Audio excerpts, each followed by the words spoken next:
Hi everyone, this is Bella. I don't know why this is here, it's not even switched on, I have no idea how to use it. We have resorted back to our Anchorwork microphone and the front-facing camera. Progress over perfection. Valentine's Day has been and gone, we have wilted roses and one plastic one. I won this from a drag bingo in London. That was a really fun night actually. But it's now still the month of love, I would say, and people are wondering if they should pathologize themselves. I have some ideas to share around the fear of intimacy. If you are like me and have been watching One Day on Netflix, you might be struck by not a beautiful love story, but by two people, particularly the woman who is dead scared of intimacy and vulnerability, actually. In some ways, I could frame this that intimacy is the master key of any meaningful relationship, and it's so important. But equally, it's a part of our internal check and balance system to have a normal, let's say, hesitancy around being intimate, particularly when we're first dating. In the dating world, we're thrust into it like an amoeba on a seabed, and if we're too open too soon, we might be gobbled up by the sharks out there. All very allegorical perhaps, but it's not completely unfounded. So it doesn't really matter if you're casually dating or like dating just to pass an evening or you really want to find a relationship. A fear of intimacy is something that everybody in the dating world dating and relationship world for that matter, will come across. I don't want us to be too quick to pathologize ourselves into the box of, oh, I've got intimacy issues or I'm afraid of intimacy. There is a normal level of the fear of intimacy. Being slightly on guard is probably quite a good idea.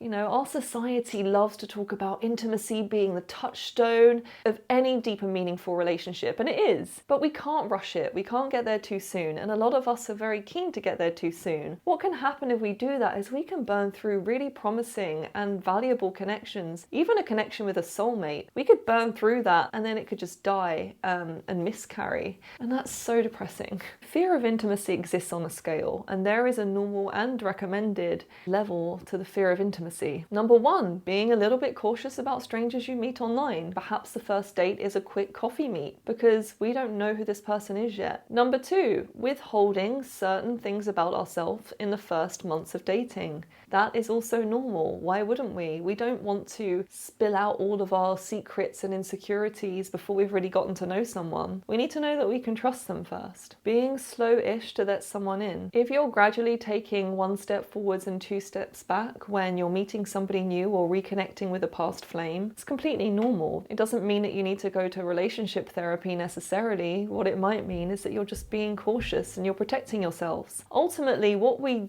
doing when we're connecting with another human in the hopes of being with them is, the idea is, how can I keep myself intact as I reach out? And where people can go wrong and cause themselves a lot of damage and pain is they lose themselves by giving too much of themselves early on. And I've certainly been there, so I'm not perfect, but I know better now. Number four, waiting until you're ready before getting physical. Maybe somebody who's keen to rush into the physical side of things might label you as somebody that's frigid or cold or a whole host of things because you're not rushing into bed with them. Number five, it's normal to be really keen on someone and find yourself withdrawing and going cold on them after a few months. For about 12 weeks of getting to know someone where it's make or break. Are we going to continue with this person or not? And that's where a lot of breaks happen at that stage that could actually be salvaged if people knew the steps to take. That's a different video for a different day. Usually around this time, one or both partners have noticed that they're beginning to lose themselves to the relationship and like to withdraw so that they can realign themselves and get back in touch with their own goals. Okay, so a more vigilant fear of intimacy will present like this. One, being over selective in the selection phase. If you're on the dating apps, that looks like swiping right to 1 in 16,000 people. Who does that? Not like I know anyone who only swipes right to 1 in 16,000 people and did a data chart analysis of it on an Excel spreadsheet. Two, remembering that as passionately as we need to be attached, we have an equal and opposite desire to be free. And those separate desires can create an ambivalent, which can lead us to prematurely ending a relationship and labeling ourselves as somebody that has a fear of intimacy. And finally, a hypervigilant fear of intimacy looks like this. One, taking yourself out of the dating game completely, maybe labeling yourself as completely asexual or aromantic, which are legitimate, but if you're not willing to meet anyone new and you're feeling a loneliness, that's worth exploring. Two,